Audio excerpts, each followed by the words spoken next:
Paano po yung mga hindi kaanib sa tunay na iglesyang sa Diyos? May makakaligtas po ba sa kanila?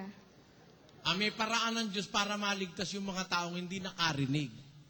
Halimbawa, hindi ka kaanib dahil hindi ka nakarinig, di mo naintindihan, may hustisya ang Diyos doon. Pero nakarinig ka, binaliwala mo, yun ang mahirap maligtas yun. Halimbawa, kagaya mo, nakarinig ka, kaya mo tinatanong yan di ba?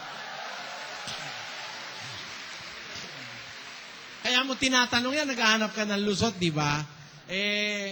Sa'yo lalabas, walang lusot, kasi nakapakinig ka Utos kasi ng Diyos yun Pag nalaman mo yung totoo, dapat tanggapin mo. Pakinggan mo Santiago 4:17. Sa nakakaalam nga ng paggawa ng mabuti at hindi ginagawa, ito'y kasalanan sa Kanya. Pag nalaman mo na, may pananagutan ka na.